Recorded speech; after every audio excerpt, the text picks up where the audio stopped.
నిన్న ఇదే కౌశిక్ రెడ్డి గారు ఆంధ్రోళ్ళు ఎవరు అరకపూడి గాంధీ షేర్లింగంపల్లి నుంచి గెలిచినటువంటి వ్యక్తి బతకనికి హైదరాబాద్కి వచ్చిండు అనేటువంటి మాటలు మాట్లాడుతుండు.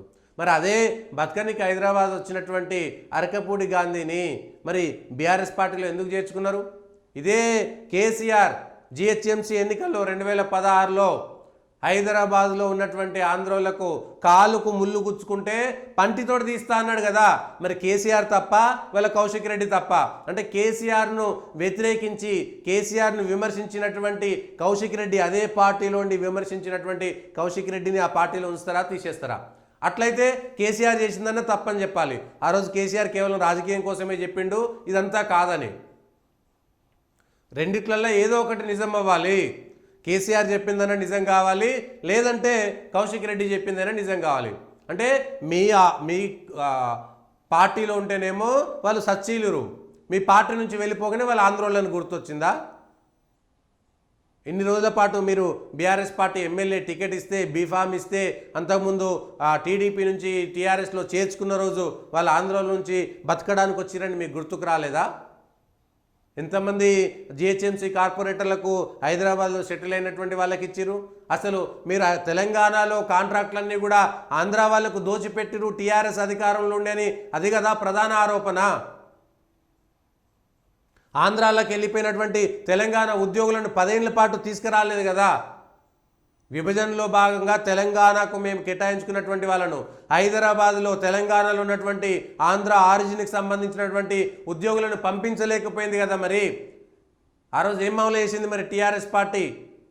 ఇగో ఇది దిగజారుడు రాజకీయం. కేవలం తమ వైపుకు రాజకీయాలను తిప్పుకోవడం కోసం మాత్రమే చేసినటువంటి మాటగా మనం చూడాల్సినటువంటి అవసరం ఉంటుంది. జుగుప్సాకరమైనటువంటిది, సిగ్గుతో తలదించుకోవాల్సినటువంటి విధంగా మాట్లాడుతున్నారు. మీరు చేసినటువంటి పనులే అధికారంలో ఉంటే ఒక రకంగా, ప్రతిపక్షంలో ఉంటే ఒక రకంగా, ఎమ్మెల్యేలు మీ పార్టీలు ఉంటే వాళ్ళు గొప్పలు, పక్క పార్టీకి పోతే వాళ్ళ లంగలు. సేమ్ కాంగ్రెస్కి కూడా వర్తిస్తుంది. ఇదే దానం నాగేందర్ మీద, అదే పోచారం శ్రీనివాసరెడ్డి మీద, అదే కడియం శ్రీ మీద మీరు ప్రచారానికి వెళ్ళినప్పుడు వాళ్ళ మీద మీరు మాట్లాడినటువంటి మాటలేంది? వాళ్ళను మీ పార్టీలో చేసుకున్నప్పుడు మీరు మాట్లాడినటువంటి మాటలేంది? సేమ్ రేవంత్ రెడ్డి గారు కూడా అదే జరిగింది. కాంగ్రెస్ వాళ్ళైనా ఇటు బీఆర్ఎస్ వాళ్ళైనా సరే. నిన్నటి దాకా నీ పార్టీలో ఉంటేనేమో అరకపూడి బంది గొప్పోడు, తెలంగాణ గొప్ప తెలంగాణవాది, తెలంగాణ ఉద్యమం కోసం ఆ రోజు ఆస్తులు అమ్ముకొని అటుకులు బుక్కి ఉద్యమం చేసిన వ్యక్తి అని మీరు మీ పార్టీలోకి తీసుకున్నారా? మీరు ఎందుకు తీసుకున్నారు మరి అరకపూడి గాంధీని? కౌశిక్ రెడ్డికి టీఆర్ఎస్కు మొదటి నుంచినటువంటి సంబంధం ఏంది? ఇంకో ఇది మాట్లాడాల్సినటువంటి మాట, ఇది చెప్పాల్సినటువంటి విషయం. కేవలం తెలంగాణలో హైడ్రా కాదు, ఇప్పుడు హైడ్రామా సాగుతుంది. హైడ్రామా కంటే ఎక్కువ అంటే వేరే విషయాలన్నీ పక్కకు పోయే విధంగా అరకపూడి గాంధీకి పిఏసీ చైర్మన్ ఎట్లా ఇస్తారు? ఇవ్వకపోతే న్యాయ పోరాటం చేయండి, ఆయన కాంగ్రెస్ పార్టీ కాదు, ఆయన టీఆర్ఎస్ పార్టీ అని రుజువు చేస్తారు. ఇవాళ వాళ్ళు చేరినటువంటి వాళ్ళు ఆయన మేము టీఆర్ఎస్ పార్టీలో ఉన్నామని చెప్పుకుంటున్నాడు. టెక్నికల్గా ఉంటుంది, రాజకీయమైనటువంటి విమర్శలు చేయొచ్చు. కానీ ఇట్లా కువిమర్శలు చేసేటువంటి విధానం, రాత్రంతా కేశంపేట పోలీస్ స్టేషన్లా ఇంకొక దగ్గర పెద్ద డ్రామా. ఇదంతా తెలంగాణలో ఇదంతా ఒక పెద్ద డ్రామా. కాంగ్రెస్ పార్టీకి కావాల్సింది దొరికింది, టీఆర్ఎస్ పార్టీకి కావాల్సింది దొరికింది రాజకీయంగా. అంతకంటే వేరే ఏమున్నది?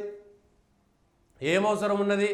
తెలంగాణలో ఇంత ఉద్రిక్త పరిస్థితులు, ఇప్పుడు తెలంగాణ ఆంధ్ర అనేటువంటి పేరు తీసుకొచ్చి బతకడానికి వచ్చిన వాళ్ళు అని చెప్పేసి ఇదే టీఆర్ఎస్ గతంలో ఏ మాటలు మాట్లాడింది?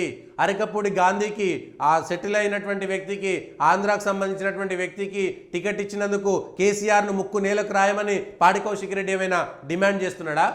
లేకపోతే ఆంధ్రాకు సంబంధించినటువంటి ప్రజలకి వాళ్ళ కాలుకు ముళ్ళు కుచ్చుకుంటే నోటితో పంటితో తీస్తా అన్నటువంటి కేసీఆర్ని తప్పు అని చెప్పేసి వాళ్ళకి అదే మాట చెప్తున్నాడా? కౌశిక్ రెడ్డి గారు అదే మాట చెప్తున్నారా? కౌశిక్ రెడ్డి గారు టీఆర్ఎస్లో ఉన్నారా? ఎందుకంటే మీరు మధ్యలో వచ్చారు కాబట్టి ఈ విషయాలన్నీ మీకు తెలియకపోయి ఉండొచ్చు.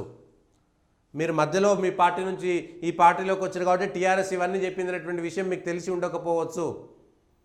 కానీ మీరు మాట్లాడినటువంటి విధానము, చెప్పినటువంటి విషయాలు అట్లయితే మొట్టమొదట క్షమాపణ చెప్పాల్సింది కేసీఆర్.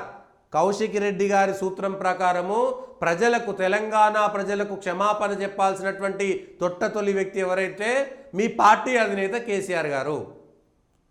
కేసీఆర్ గారి చేత మీరు వెంటనే క్షమాపణ చెప్పించండి. అరకపూడి గాంధీ లాంటి వ్యక్తికి మీరు టికెట్ ఇచ్చడం తప్పు కేసీఆర్ గారు, నేనైతే ఇవ్వకపోతుంటిని, నువ్వు తప్పు చేసినావు కాబట్టి వెంటనే క్షమాపణ చెప్పని మీ పార్టీ అధినేతను మీరు ఒకసారి డిమాండ్ చేయండి.